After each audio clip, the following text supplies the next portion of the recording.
Amazing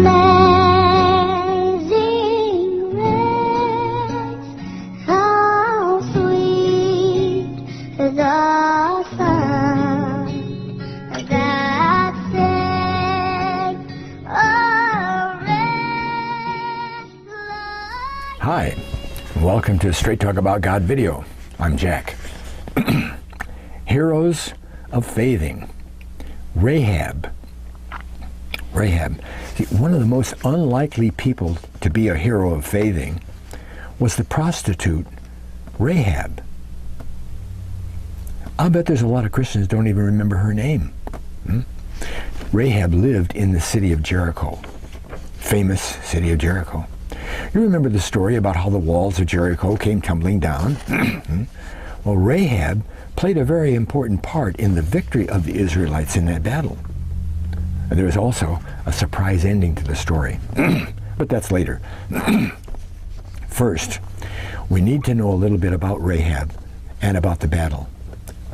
Rahab can be found in the book of Joshua, and she's also mentioned in the New Testament in Hebrews and James. She was a harlot, it says. That's a prostitute. Who ran a small inn that was built right into the outside wall of Jericho. Now, the city of Jericho was important enough to have two walls. The outside one was 6 feet thick, and the inside one was 12 feet thick. It was pretty common in those days for people to have their houses built right on or in the walls of the cities. Now, we're not going to tell the whole story of the battle because that'd take too long here. We do need to know about this, for this story, about Joshua, the general of the Israelites, had sent spies to the city to find out about the defenses. After the spies finished their scouting of the walls and the gates and the guards and etc., they stopped off at Rahab's inn. I wonder why. Now, they had to make some plans for getting out of the city, and I guess they were overheard, other people at the inn or something, because the king of Jericho somehow got word that there were spies at the inn, and he sent men to catch them. Now, this is a good time to mention that the people and the king of Jericho knew that the Israelites were camped right across the River Jordan. Okay? There were over 2 million of them over there. Okay? You couldn't mistake that. And certainly they knew also that Joshua had just a while back beat up on the Amalekites, and the word also had gotten around after 40 years that the children of Jacob, because of their deliverance out of Egypt, that God was with them. Well, Rahab, she'd heard all this too, and she was sure that when the city would fall, that Israel's army, that she'd be killed. When they came and destroyed the whole city. I mean, maybe the spies even told her that, that the army was supposed to kill everybody and burn the city to the ground or something like that. And maybe not. Now, we can get back to the spies. When the king's men arrived at Rahab's inn, they were told that, they left just before dark. Rahab was taking a big chance telling that lie, because in those days, you did something bad against the king, they didn't only kill you, they killed your whole family, right? Rahab's pretty smart, though. She hid the spies on the top of her roof under some flax bundles that she had drying up there. Right? So they couldn't see the men hiding under them. And after the spies came down, Rahab told them to return her favor when the army came through the city. Well, the spies told her that if she would hang a red cord, a scarlet cord, out her window, that her house and all that were in it would be spared.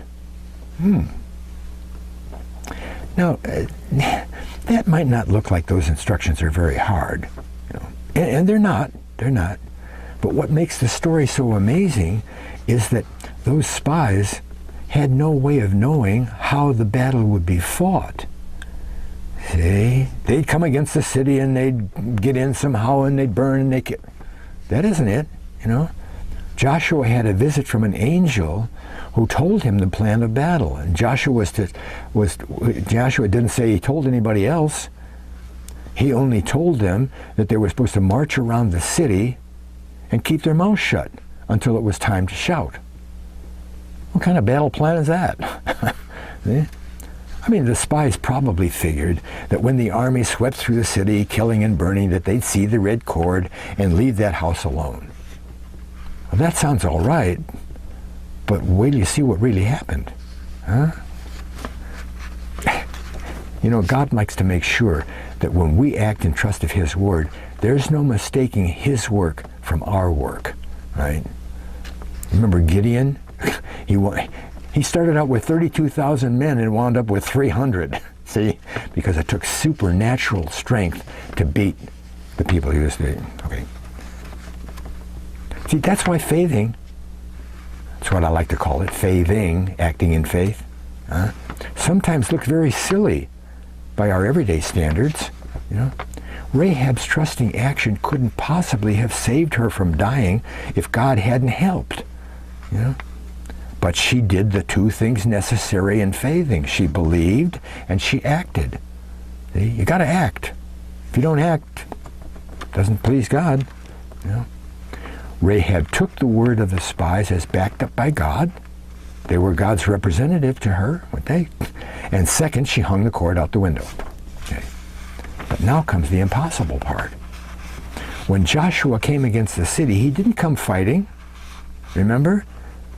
God told him they'd have the priests and the people march around the city for a week. Every day they march around once, and on the seventh day, they went around 7 times. All the people then turned to the walls and shouted.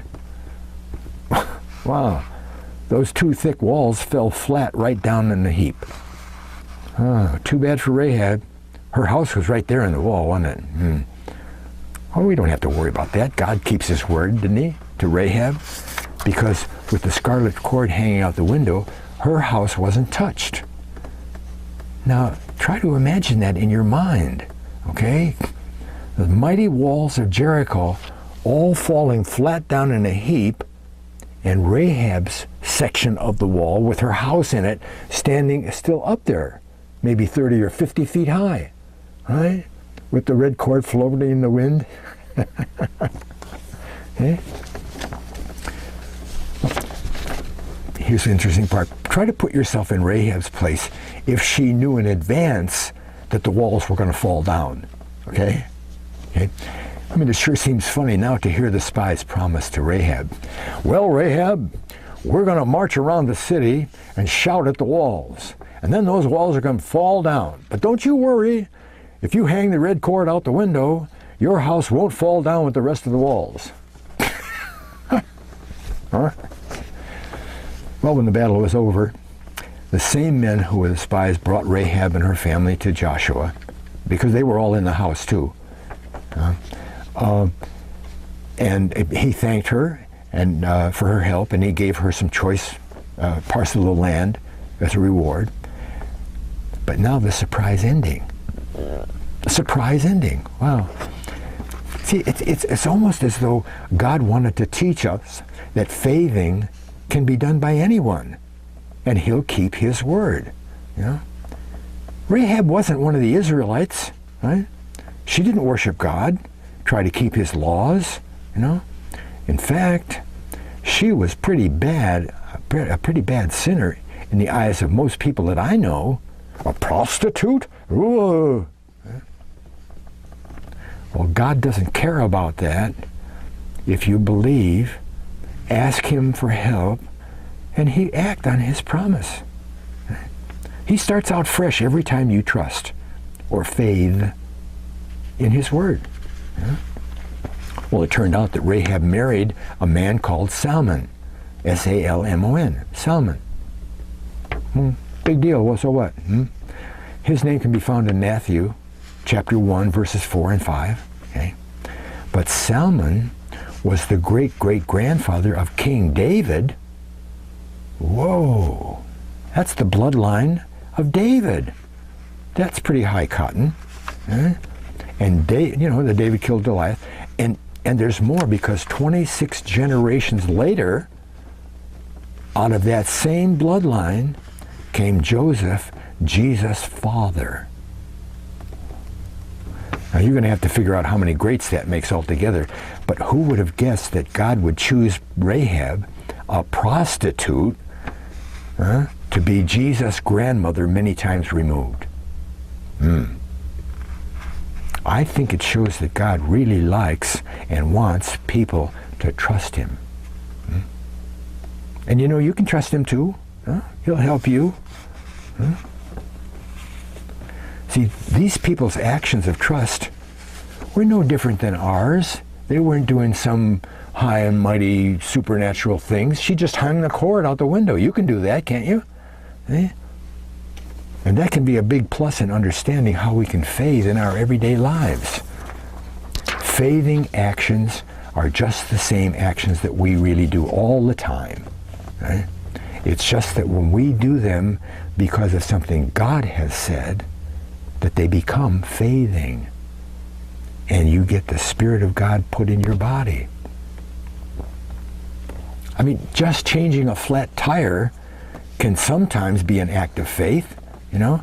I mean, if there's something that you have to depend on God for, what if there's no shoulder? What if there's only a 2-foot shoulder on the edge of the road and most of the car is parked out into the traffic lane and you got to change the tire out in the middle of the traffic? Oh, you claim God's promise of protection and guidance and go and try and change it. And he'll protect you from being hit by another car, right? Just everyday actions based on God. See? Thanks a lot for watching. God bless.